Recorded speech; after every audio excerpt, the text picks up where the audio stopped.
Hello and welcome to your Patreon exclusive episode of Predictocast for the month of May. You know what we do here over on this side of the paywall. We talk about a movie that you, the patrons, selected for us. And this month on the show, we're discussing Mr. Boogedy, a film that won in the poll that we put up on Patreon. I didn't know what this movie was when I picked it. I just remembered when Disney Plus came out, there were lots of people saying, oh, they've got Mr. Boogedy. And I was like, what the fuck is Mr. Boogedy? We should put it on there. We should see if we can watch it. And it turned out it's not really a movie. It's like a TV movie. It's like 45 minutes. Thank God, because it feels like 90 minutes, even though it's only 45 minutes. Oh, by the way, I'm Josh, and with me as always is Skinner. Hey, it's me, Boogedy Brian Skinner. I'm just sitting here thinking about how this movie has nothing happens for 45 minutes. It's like a 10-minute short that is stretched to 45 minutes that feels like 90 minutes. Here's the thing, I like certain performances in this. Oh yeah, there's things they could do are fun, but man, I know it's a failed TV pilot. God, See, I don't know. I didn't know about that. Tell me about that, because I did not realize there is a sequel. We'll talk about that in a little bit, but I did not realize that this was a TV pilot. That's all I got out of it, was that it was supposed to be a TV pilot, and it just didn't get picked up, so they just transformed it into this movie. For the Disney Sunday night movie. Yeah, this is Magical World of Disney. It aired back in 1986. I think it was in April of 86 when it would have been better. Oh, 420. 420, nice. I mean, that would make this movie a lot better, wouldn't it? But yeah, so they put this out on Wild World of Disney, the magical world of Disney. This movie's pretty wild. I mean, there's a ghost in it and pilgrims, and there's so much. There's so many. Okay, there's little things that really kind of let you know there was supposed to be something more. I feel like when John Astin's what's his character's name? Mr. Satan or something. I can't remember what. He's not Mr. Satan. John Astin is Neil Witherspoon, Mr. Witherspoon. That's it. Because he shows up as a creeper in their house, right? Which is just fucking crazy. But as he leaves, he goes to Kristy Swanson, young Kristy Swanson, who is less than 1 year away from dating Alan Thicke. Gross as fuck. Don't let I know he's dead. I guess rest in peace.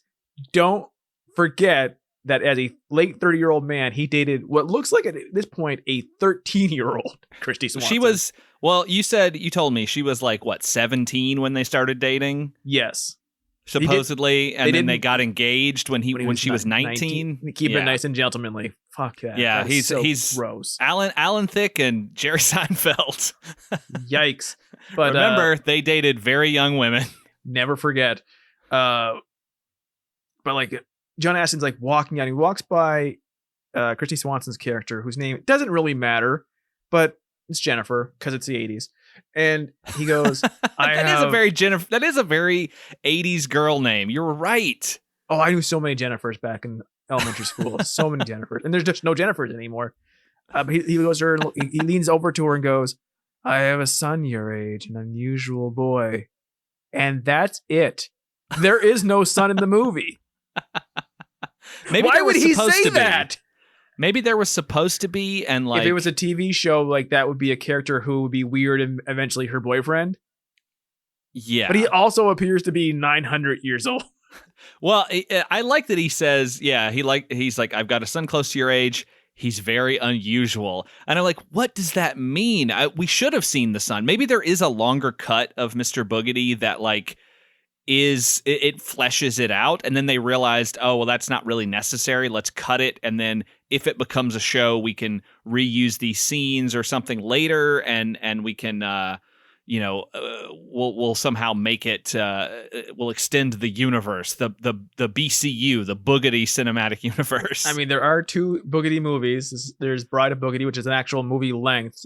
Yeah, 90 minutes. I thought about watching it for this episode. I was like, maybe I'll give it a look if I have time, and maybe we'll give a little bit of brief info on this. And then I just kind of ran out of time and also just didn't give a shit because I watched this a little while ago and I just could not force myself to go back to this because if 45 minutes felt like 90, I imagine that 90 minutes feels like 2.5 hours. And I think I have some evidence to back that up. If you're a Patreon listener and you don't look at if you don't follow Allison Pregler on YouTube, I think it's under like Movie Nights. She covered both of these on her YouTube series.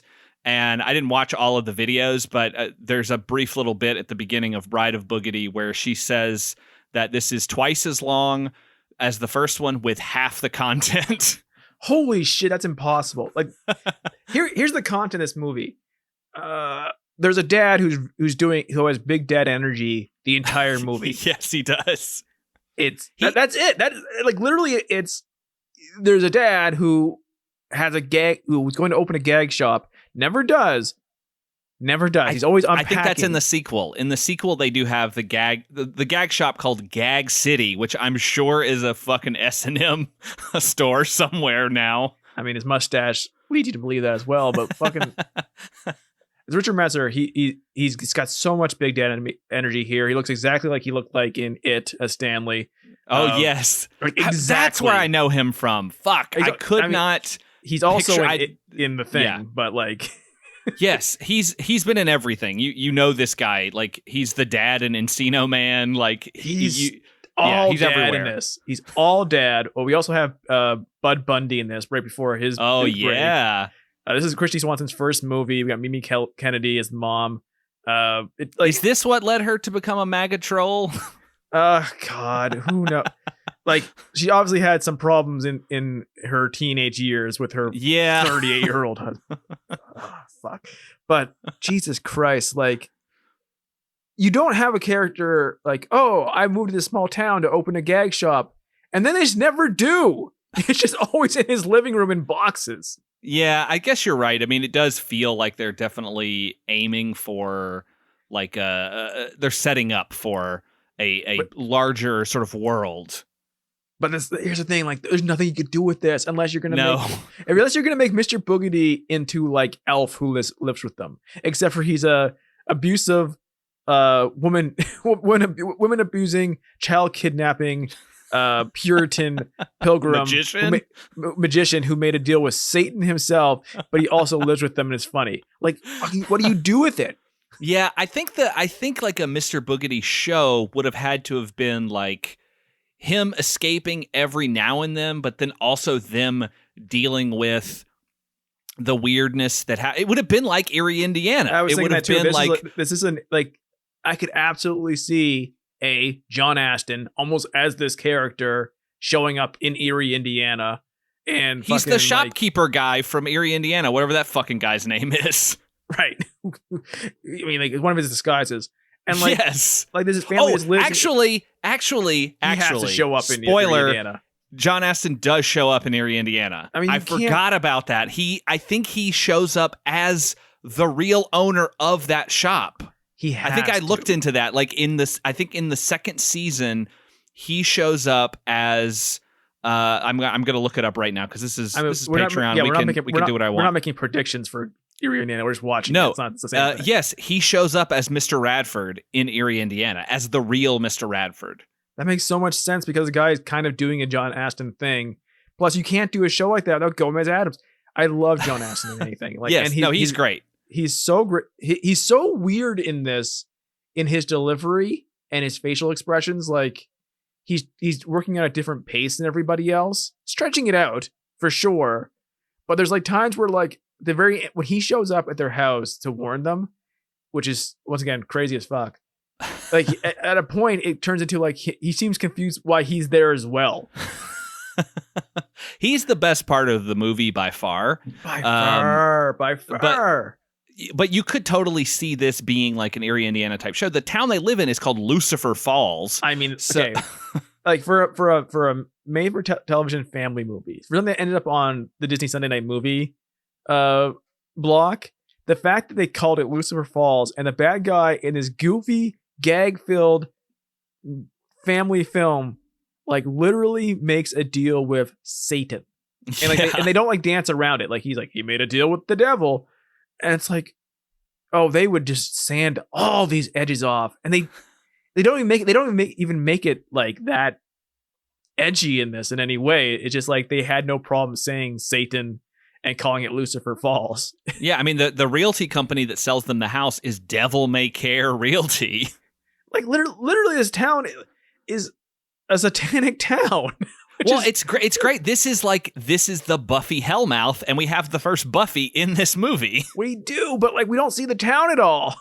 No, we don't. That's the sad part. Is that like if this had been 90 minutes, maybe they could have explored the town as a whole a little bit more and like gotten a little bit more.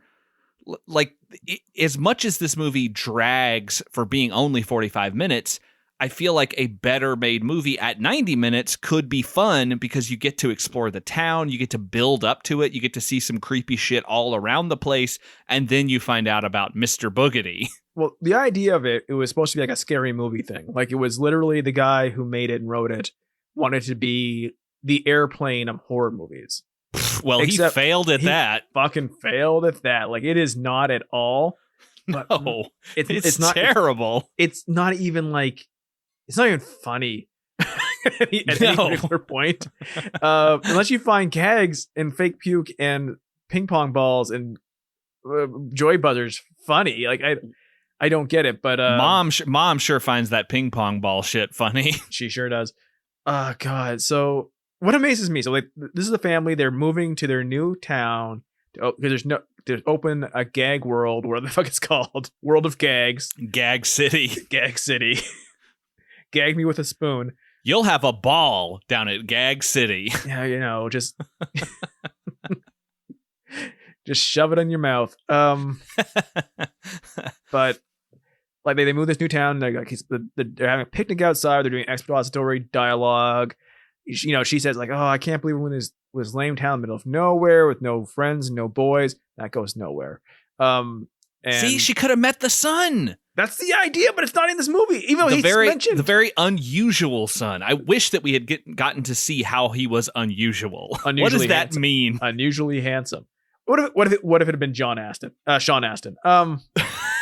Not related. There is his adoptive son. But they had this whole thing, and like they're like, oh, we finally have our own house, which leads to my favorite thing of like 80s movies and stuff like this, where a family moves to a new town and they come up and they actually have a haunted house. They have bought a house. They have taken upon themselves a mortgage without ever having seen the house. There's no Zillow back then. TM Zillow, Sonic the Hedgehog. There's no like, it's apparently he just had a conversation over the phone where he was told it's a fixer-upper and he bought the house, and they show up and they have bought this. They show the Devil's real estate company in Lucifer Falls. It says totally not haunted. That's part of the sign falls off and then glows. It looks like it's designed by someone in elementary school. Anyways, there's this old haunted house. And I thought, oh, so this is the house. It's an old house where the ghost died in, right? Except it turns out that even though it's an old house, it's not the house that Boogedy was in. That house exploded. In fact, there's been several houses on this land since, and they're all haunted. Why make it an old house if it's not the old house that the monster died in? Yeah, it could be a really nice house, like, oh, brand new, just finished, and it's still haunted, and you're like, why? Well, it's because it's the land. It's like the poltergeist thing, or whatever. It's like, have it be the land that's haunted, not the house itself. But yet they set it up like a typical haunted house with cobwebs everywhere and creaky boards and creepy hallways. But it's not the house that he died in, because he blew that house up. When that was said, I was like, huh? Why? Why would you make that point? Like, just make Boogedy not a pilgrim. Like, there's no reason for him to be a pilgrim. No, that whole pilgrim subplot is very strange. Like, I don't like we don't know exactly where Lucifer Falls is, but I'm assuming that it must be in like Massachusetts or something, like somewhere on the East Coast. Always naming things after the fucking devil. Yeah, there was a faction of satanic pilgrims that split off from the group that landed at Plymouth, and they were like, "Yeah, we're gonna go start our satanic colony over here." Like the first pilgrim who reached America sneezed, and like half of them said, "God bless you," near half said Gesundheit, and that Gesundheit tribe had to go off and create Lucifer Falls. Well, I mean, there is some sneezing in this movie. Like there's a point where they kind of get to their house, and this is when John Astin shows up as Neil Witherspoon, and seems very nefarious. He's got a crazy unibrow, a big, insane Waluigi mustache. He's got a big unibrow, the big like this is a guy who's famously has mustaches. They've given him more mustache. It's a crazy mustache. It's all over the place, like sticking out in crazy directions. Like he's doing unkempt. He's doing so much eye acting right now. Like it's yes. He'll like pause and then just kind of shift his entire face. No, like, he's wonderful, and I would have hoped that. I think he is in the sequel as well. I think some of the cast don't come back for the sequel, and I can't remember if he's one of them or not. But I would hope that if it had become a show, he would have been in every episode. I would hope. I mean, like it wasn't that hard to get John Astin at this point. True, but yeah, like he kind of warns them. He basically tells them they should leave because it's a haunted house, and he like, I would hate for something terrible to happen to your entire family. It's like the delivery at this point, which is not his delivery the second time he shows up, is just amazing. He's just a member of the head of the historical Lucifer Falls Society. Yeah, like why not? Like he just shows up. Like they're in their house bumbling around for quite some time before he decides to like mention like, oh, by the way, I'm in your house. Yeah, they do kind of they sort of wander around for quite a bit before he comes in and is like, oh yeah, hey, this place is haunted, you should just move away. Don't worry, Dad does a joy buzzer on his hand to the stranger who just happened to be in his house. Yeah, that's always a good thing to do whenever you find a stranger in your house, is to try to prank them. God, they're not going to stab you. Don't worry. Do what you love for your work, and every day will be fun, right? Like, just because he owns a gag shop doesn't mean he has to love gags this much. Like, Dad is never not using a gag thing for more than 2 minutes straight for the entire movie. I looked it up. It does not look like John Astin returns for the sequel, but we do have a Walter Witherspoon, which I'm assuming is his son. I'm going to go out on a limb and say it was his son, and he would have been appropriate for Kristy Swanson because he was about 20 years older than her. Born 1938. I mean, he could have proposed to her on the spot. She also does not return for the sequel. So John Astin, Kristy Swanson, biggest actors in this movie, went on to do bigger things than return for the Bride of Boogedy sequel. But yet David Faustino still stayed on in his pivotal role as Corwin, the older of the two sons, who, whenever shot in the dark, I could not tell which was which. They were interchangeable. Both Dad and both kids have these beige Players Club jackets with the gag store logo on the back, and they're just always wearing them. And there's just these two kids in beige jackets with jeans on the entire movie, and I was like, this is fucking terrible. He has ensnared his children in his marketing plan for the business. I hate when kids are named. And if this is you, I apologize out there, but like when kids are named their initials. So like one of the kids is called same. Yeah, like no, like one of the kids is R.E. Davis, And it's not like Ari, like ARI. It's the letter R, letter E for Reginald Ernest Davis. I'm like, that's what a weird thing to call him, considering neither the father is not Reginald nor Ernest. What is he named after? Their great grandfather, who also had a gag store, who died doing what he loved, gagging. They kind of explore the house a little bit. I think the two kids head into the basement and they hear some noises down there. Okay, if someone has appeared in the house you bought sight unseen, you walk in there, you walk around for a while, can't find a light switch, you find a skeleton skull, a real skeleton bones, and then some dude is in your house in a town you don't know, and he tells you, this house is haunted, fucking whatever, right? Don't send your kids downstairs. There might be more people in the fucking house. Like, I don't know about ghosts. There could be other people in this house.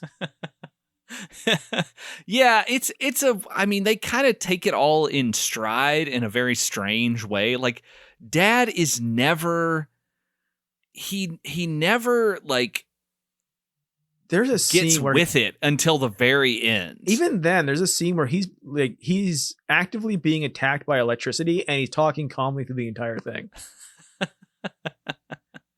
Yeah, I think that this guy would be very hard to live with.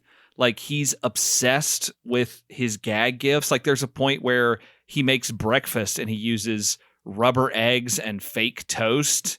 And it's like, give it a rest, my man. Who would ever buy that? like what is your advertising campaign for a store that sells that shit? Like, Gag City for the dipshit in your life. And it's actually kind of appropriate that we are covering this the same month that we did the Eerie, Indiana episode on the pranks, which led to them having to go to the eye doctor. And they kind of dropped that prank subplot in that episode. And maybe it's because they watched Mr. Boogedy and they were like, we can't keep this prank bullshit happening through the entire episode because it sucks in that movie. Yeah. If our main characters are shown to be into these gag gifts, everyone will know our main characters are dipshits.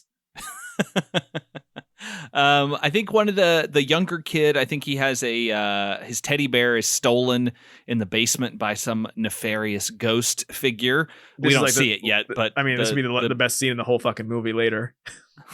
Oh yeah. And Kristy Swanson, Jennifer, goes up to her room, and I think this is the point where she wonders out loud if anyone in the town has ever heard of Bruce Springsteen in New England.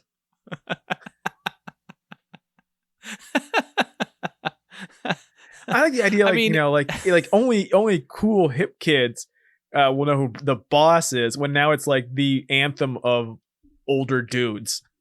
Yeah, I mean, it's not only is it New England somewhere, so of course they have, but also it's the 80s when like Bruce Springsteen was everywhere, not only just as music, but also like of issuing cease and desists to politicians using Born in the USA as like a rally song. Which continues to this day. Yeah, unfortunately. And this is when she starts hearing a sneeze from like a room down the hall, and she goes down there to investigate, but she doesn't find anything. Do we ever get any explanation for the sneezing? I can't remember, honestly. The kid died with a cold. Oh, that's right. Okay, yeah. Which is like fair. I mean, that's up there with being a kid and trapped as a child teacup for 100 years. Like, it always brings upon that question, if you think beyond like this movie's for kids, is like, if you were a child but then caught in a curse or died, but you still exist to the point of sentient thought, wouldn't you mature beyond your body in the slightest? Like, why is he still, even though he has existed as a sentient being stuck in his house for fucking 300 years, at some point would he learn like maybe I shouldn't talk like this? Oh, I'm so lonely. Oh, everyone else in the Pilgrim Times talked with trieth and goodeth pertheneth, but I talk like this. I'm a baby, even though the other kid my own age doesn't talk like this. Why do they have him talk like with that stupid baby accent when he's supposed to be like 4 or 5? Yeah, I have no idea. Honestly, it was just like, all right, kid. I think, like I said, I watched this a while ago, so I'm trying to remember in what order things go. I think Jennifer hears more sneezing in the middle of the night, and she goes in to the room again and opens it, and then kind of freaks out and passes out. And when she wakes up, she says that she saw the Boogedy Man, and that he had a messed up face like a grilled cheese. I like that they don't show you the Boogedy Man, Mr. Boogedy, not the Boogie Man, Mr. Boogedy, like for Boogedy Boo, for a long time, really, considering it's a 45-minute long thing. But yeah, like, he doesn't show up until like maybe the last 7 minutes of the movie, I think. Like they know it looks shitty or something, or like, well, it looks like a knockoff Emperor Palpatine that you would see in like your school play version of The Empire Strikes Back. Oh, that'd be fun, wouldn't it? Like if your school was like, oh, let's do a theatrical play version of the Star Wars films, and then they did the Emperor makeup, and it looked like Mr. Boogedy because he also shoots force lightning later. He does. He's clearly based on it. You couldn't accidentally do this, I guess. Yeah, even this time, after all, like even back then, Disney knew they were going to own Star Wars eventually. When did the Emperor first shoot lightning? What year? Oh, well, I guess this is 86. This was 87.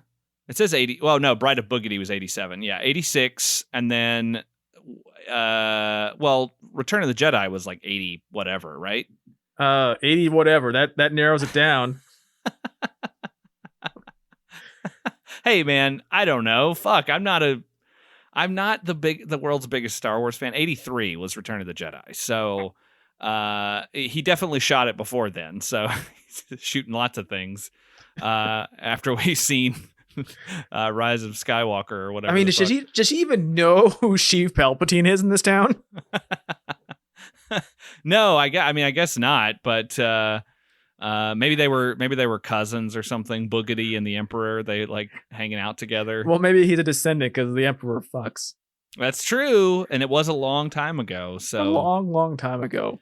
That is possible. This is when they find the green footprints on the wall, but it turns out they're not like slime; they're stickers, and I didn't understand this. So this is supposed to be a scene where like these are his footprints, but they can come off like gel clings for a window where you put like your kid puts up like a Happy Easter sign up on your window.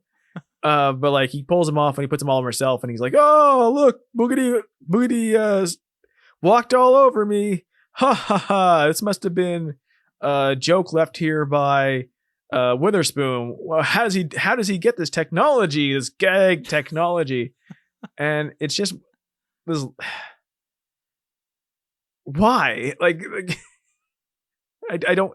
It's neither funny. It's just another, like, we've already had 17 scenes of dad like, oh, it's nothing. Don't worry. Free house, not free house. House he paid for. Don't worry. Nothing's going on.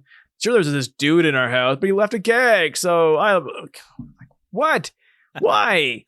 Why are you doing this? Why does he have solid footprints?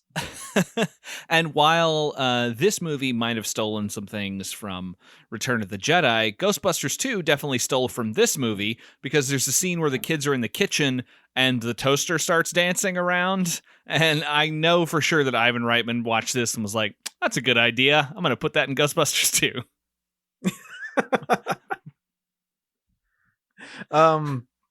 God. This is God, around this movie. around this midpoint of the movie, which is like 22 minutes in. They go to the Lucifer Falls Historical Society where Witherspoon works, and Witherspoon seems incredibly out of it. Like he seems like he's on a bender. Like something has happened. He's passed out and woken up just as they've gotten there. Like it's wild. I mean, he is a guy who like he has those like he doesn't do modern drugs. He's like into like fucking snuff or something. Snuff films, like, but like he's got like a box full of powders. We don't even know what it is anymore. Like it's he's dried up doing Coca-Cola. like he's doing opium or something, like really classic 1900s opium. So it just, yeah, I don't know. He's just it's so weird that you would have him. It's almost like you were supposed to think like, oh, he's the dead come to life, but he's not. He's got a son her age. Well, we don't. Well, not her age. if the sequel is to be believed. What if that's his great grandfather? Oh, maybe. And he tells the kids about 300 years ago. We have a nice little flashback here, done on like a community theater set with these like little sketches of buildings, basically little boxes. I love that like. Yeah, it's great that he knows the story of Mr. Boogedy, and apparently it must be a town story because he's a town historian, and he has a book about it, a book about this guy who made a deal with the devil and Lucifer Boogedy Falls. book, a Boogedy book, Boogedy book. Oh, by the way, Mr. Boogedy just yells "Boogedy Boogedy Boo" a lot. That's all he'll say, even as a regular pilgrim. Which looks ridiculous, but like. This is a story of a pilgrim who made a deal with the devil and kidnapped someone's son to force her to marry him, which is such like horrifying abuse. And this historical society has worked with a publisher to put together a pop-up book for this story. Like not like a historical, like handwritten from the Pilgrim Age, old dusty parchment bound together by some person who did it lovingly by hand because they're trying to save the history of this town. This is a professional looking publishing house, modern child's pop-up book about a guy who killed a child doing magic after he made a deal with the devil, Satan himself, to get a magical cloak. Yeah. I didn't realize this movie shed some light on the pilgrims in that I didn't realize mimes were a thing back then. Because we have that scene where there's a mime entertaining a bunch of pilgrims, and they all seem to be really into it. Maybe like this is like they made up with like some group of the French from the Canadian settlements, and they like brought a mime with them. I mean, it's very strange. I was like, why the fuck is there a mime here? Why is this happening? And they introduce us to the human side of Mr. Boogedy, William Hanover, who was an old man who didn't like jokes, and people were very afraid of him. You would think that he would be more put off by the gags that Dad tries to use on him later, but he doesn't seem too fazed. And the children called him Mr. Boogedy because he scared them with his boogedy boogedy boo call. Which is a weird thing for a pilgrim to say. Yeah, I mean, he never seems... I mean, he just, like, yells at kids, but, like, from that, you're like, okay, he's just an old miserly guy, but he never seems like the kind of guy who would go and murder a child in order to get with a woman. I do like, so they have a scene in this pop-up book in front of a, like a community play set. It's very amazing they did this. And they have like the widow who he wants to marry. She's talking to someone else and they're like, do you think he's that bad? And she's like, I don't know. He trieth very hardeth. And like, is kind of nice about it, and she says to her kid like, what do you think of him? Do you think he's nice? And the kid basically says, I don't think so, Tim. It's like, why does the kid have a problem with him? But the adult, the way, I don't know, it's just weird that she doesn't have a problem with him, but the kid does. And then they zoom out to the real life, and all of a sudden, Witherspoon has these two poorly like made mannequins of pilgrims, like small heads, long necks. And he starts acting out what's going on with these two. And I'm like, man, Pin would be so hot right now, so hard for these two. Yeah, I mean, he lays out, you know, everything that's going on, and basically just tells them they should just move away.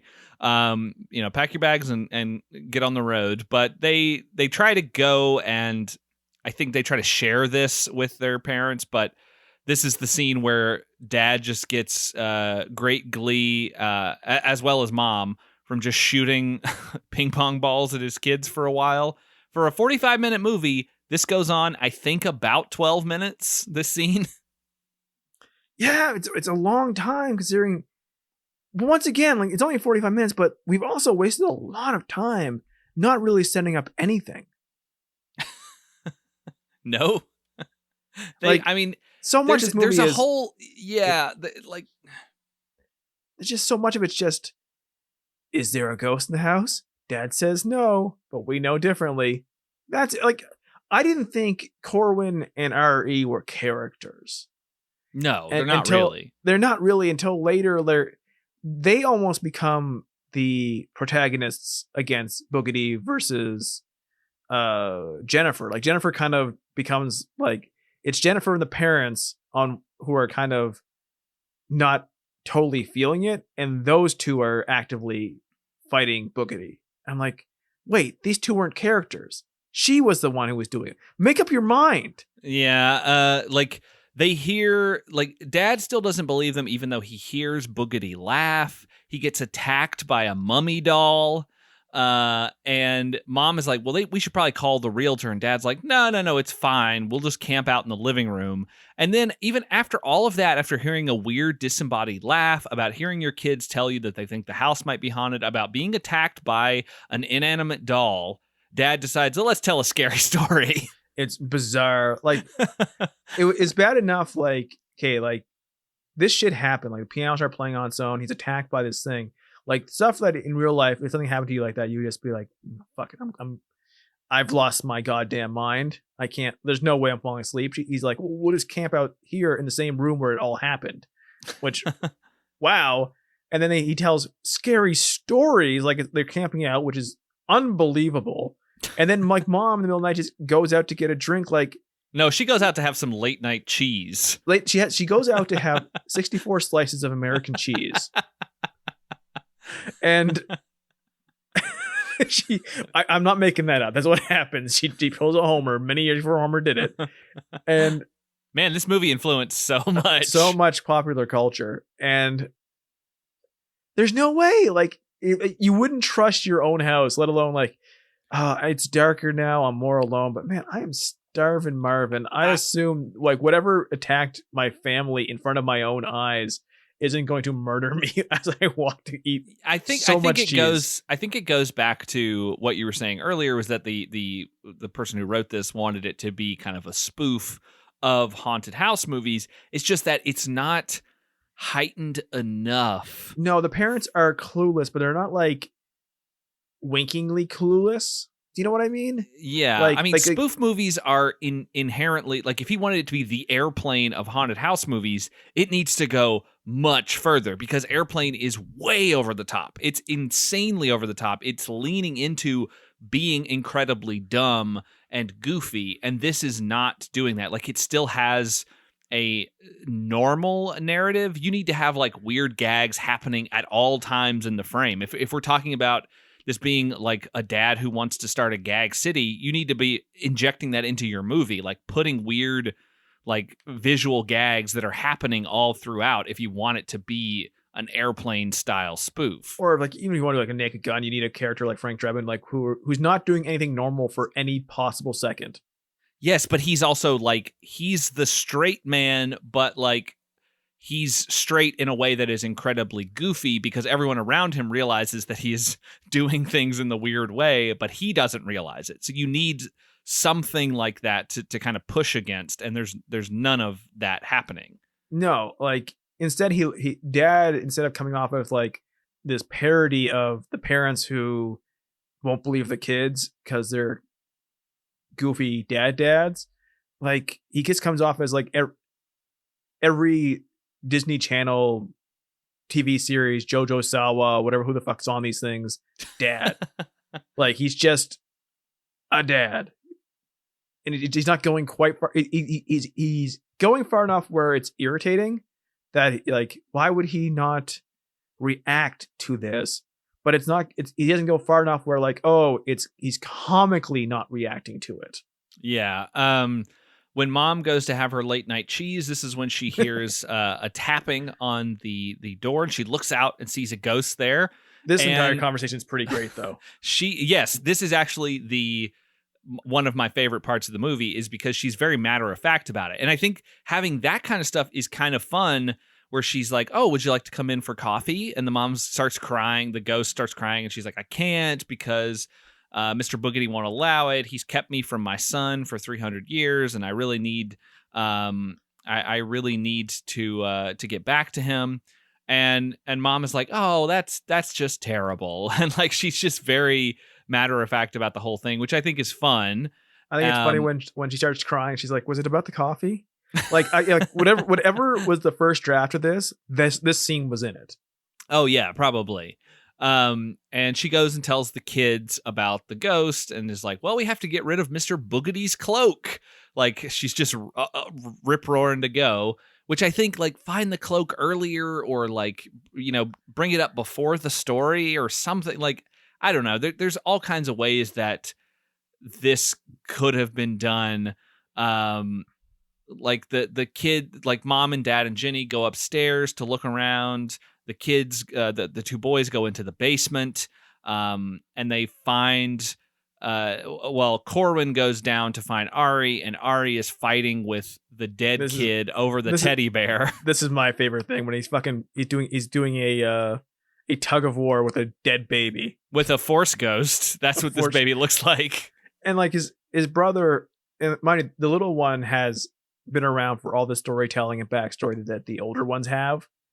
But like he has no sense that this glowing force child is a baby. Just like, this is some kid who happens to be in my house, who happens to have my shit, and I'm pissed. and like Bud Bundy has to go, dude, you're fighting with a dead kid. And then they're like, we'll be your friend, Mr. Ghost Child. I was just so lonely. I wanted my teddy bear. And then like even at that point, the kid is like, oh, I guess you can borrow it, but not own it. And Mr. Boogedy kind of shows up here and runs off the kids. And then Jonathan like beams up to the Enterprise, I guess. Yeah, I'm not sure what exactly happens there. He doesn't just disappear. He like, it's like a weird Star Trek beam up. I mean, it's so bizarre. He's either tethered to the house or he's not. You can't like, okay, well, Boogedy's coming. I'll just go to that other plane of being that I usually spend in. It's like either you're stuck in the house or you're stuck in limbo. But it also doesn't make sense that he's stuck in the house since it's not the original house. Why would you not make it the original house? And this is kind of the end of the movie. Everybody runs up into the main room and everything starts going crazy. Things freak out, electricity and shit goes everywhere. Mr. Boogedy finally appears. We see him in all of his disgusting face glory. If you look up the poster on IMDb or wherever, you'll see the image of Mr. Boogedy. He looks like shit. He looks terrible. And he looks like part of the crew in this, like Davy Jones' crew. Oh yes, he does. He's got a lot of like he's got a barnacle face for sure. Right. Like he probably has like a fish somewhere on him. He probably up his ass because he's a weird freak. And and he's shooting green lightning and shocking their hair, and like they're not like terribly upset by it. Like their hair sticking on end as lightning is like force lightning is going directly into them, and the dad's having a calm conversation with him while this happens. Yeah. And he starts attacking all of the kids. The kids are trying to like, Ari throws like sneeze powder into his face or something, and he's like levitating the other kid. They start firing ping pong balls at him from the vacuum cleaner. And he's like using the vacuum cleaner to chase the kid, but it doesn't make any sense because it's just a regular vacuum cleaner. Like, what is it going to do to Ari? I don't know. It's not like Ari's the like Mac from Mac and B. He's not going to turn Yes, that's what I was thinking of too. I was like, is it going to suck him up? Is somehow this vacuum cleaner going to become magic and suck this child into it? But no, in fact, it actually, which I knew that's where it was going, is that the vacuum cleaner chases Ari and he runs by Boogedy, and it, of course, it sucks up his cloak. Because his cloak is corporeal, even though Mr. Boogedy is not. Yeah, that didn't make a whole lot of sense. And he screams, "Oh, what have you done to me?" And he blinks out of existence. And seemingly, Mr. Boogedy is dead, at least so we think for now. For like 5 seconds. For 5 seconds. We have to have the conclusion of Marion and Jonathan, the ghosts have been reunited, and they go off to heaven or wherever they go. Probably hell if they were in this satanic commune. But they probably want to go there, so maybe it's good. and then we realize that Mr. Boogedy is not, in fact, dead. He's trapped inside a Gag City statue. Well, they show a Gag City statue that winks at them. Because, like, Dad turns to the kids and goes, like, don't worry, ghosts aren't real. And the statue goes... Why would you say that? Because you know that they are. And then, because I don't know if he's trying to be funny or something. And then Mr. Boogedy, as the statue goes... And, like, mind you, Boogedy's been defeated for less than 2 minutes at this point. Goes, wanna bet? And then winks. I'm like, no, you can't do it that fast. Like... Either his entire power's in the cloak, and that's the, the kid is free, or he's not. It's like that would have been a thing to do when everybody's out of the room, and then we see like the camera pans over and we see the thing, and like I don't know. Maybe they do that, and I can't remember. Honestly, I kind of let go of most of this in my brain. I will say I looked up the Bride of Boogedy, which aired a year later on the magical world of Disney, and added a couple of cast members that I think would have been fun to watch. We did lose John Aston, but Eugene Levy is in the movie. And Vincent Schiavelli is in the movie, so like that would be kind of fun to see them. And this is the plot of Mr. Boogedy. 1 year after the Davis family defeated the hideous ghost of Mr. Boogedy, the evil spirit returns once again from beyond the grave by haunting the dreams of the Davis children. Where did they get this one from? Nightmare on Elm Street, I'm assuming. I can't imagine. Because I think Nightmare on Elm Street was 84 or 85, so that kind of lines up. And he's determined to get his revenge by reacquiring his magic cloak, as well as seek a new mate for himself in his own hellish afterlife. What does he need a mate for? Is he in heat? It's one of those he's a prince of hell, and he must get married or he forfeits the throne. Oh my, like, why would you do that's I still don't understand. Like, at least that's somewhat of a movie, I guess, but like also like Boogedy is back within 3 seconds of them finishing this movie, so it's not like he ever went anywhere. Yeah. Like, unless they can, if they sat there and assumed he was gone, they would also assume that the Gag City statue in their living room was sentient. So either you assume one or the other, right? So for them to like be shocked that he's coming back would have required him to have ever left. Yeah, and also from beyond the grave doesn't make any sense if he's trapped in a statue. And he's always been dead. So it's not does Bride of Boogedy start with them just grinding that statue up in a wood chipper? I wonder if like his cloak is still in the vacuum. Oh, maybe so. Maybe the vacuum doesn't work and they dig it out and then that like reactivates him or something. Or just fucking throw it away into a different house. What just whatever.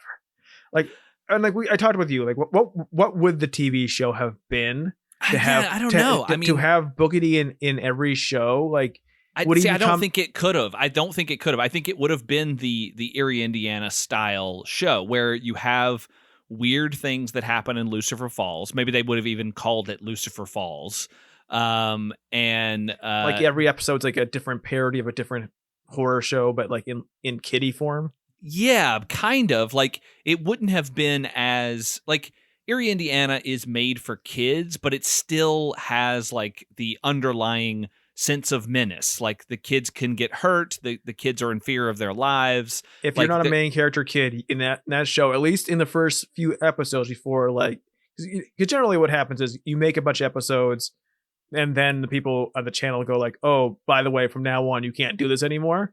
At least in the first episode, if you weren't a main character in that show, you can die. Yeah, exactly. So I think it would have been like the kids exploring the town that they live in, finding mysteries, finding weird things that are going on, and then dealing with it, solving it. And then occasionally maybe Mr. Boogedy would come back, or they would have to defeat him, or he would turn out to be like this ultimate evil monster that controlled the town. They thought they had gotten rid of him, but they really didn't.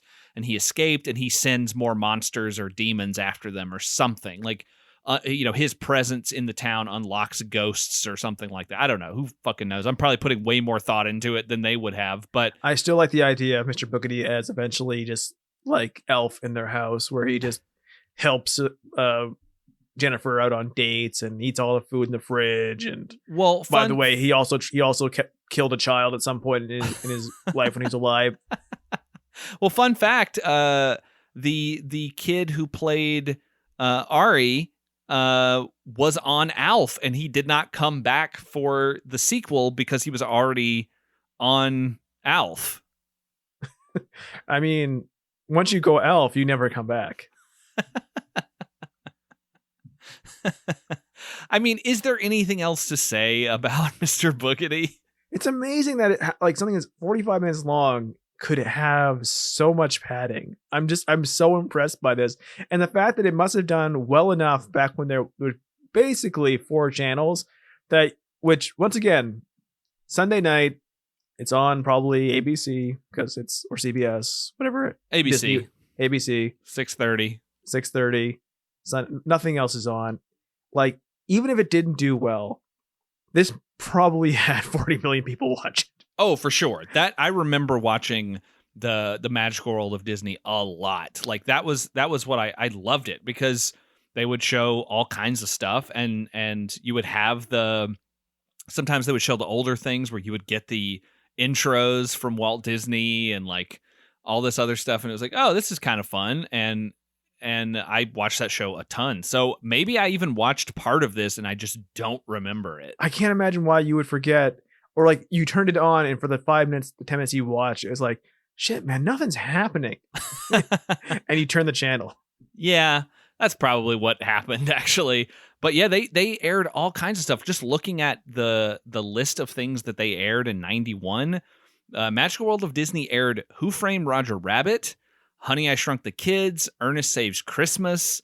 Like they had a pretty good slate of stuff that they played. And yeah, this, yeah. And like all kinds of stuff. They showed something called Super DuckTales. I don't know what that is. I mean, it's probably like maybe it's like the Gizmo Duck episodes all put together into a 4-episode block movie. Yeah, showed Flight of the Navigator, like future choice on our is it on our list yet of is Flight of the Navigator on there? It is not, but we'll have to add it because that's one worth revisiting, I think. That's one of those ones where like I specifically watch it once or twice as a kid, and like I thought all kids had watched that one, and then like I listened to other podcasts mention it, and like they like I don't remember anything about that, and I fucking remember way too much about that movie. It's burnt into my brain. It's one of the ones like I'm shocked it didn't burn itself into everyone's brain somehow. Before we wrap up this, I know we probably shouldn't spoil it because God, this would make a good predictocast movie. But in 1986, so same year as Mr. Boogedy, same year that is 1 year away from Alan Thicke dating a 17-year-old girl. They aired a movie called 2.5 Dads, and it's about two fathers and a bachelor decide to share a big house to lower expenses and help relieve loneliness, but their 5 children involved are less than happy about the arrangement as friction and humorous problems develop rapidly. Help against loneliness. To help them keep warm at night. That's a crazy name for a movie, and also a crazy premise. And I bet if you went to the adult gag city, I'm sure you could find a film called 2.5 Dads. Absolutely. So thank you for listening this week. Absolutely. Thank you for being a Patreon supporter and picking Mr. Boogedy for us to talk about this month so that we can get it off of that list and never think about it again. We'll be posting the list for next month very soon if it's not up already. So go over to patreon.com/predictocast and vote on the film that you want to hear us cover next month on the show. But until then, I've been Josh. I've been Skinner. And we'll see you next month here on Patreon.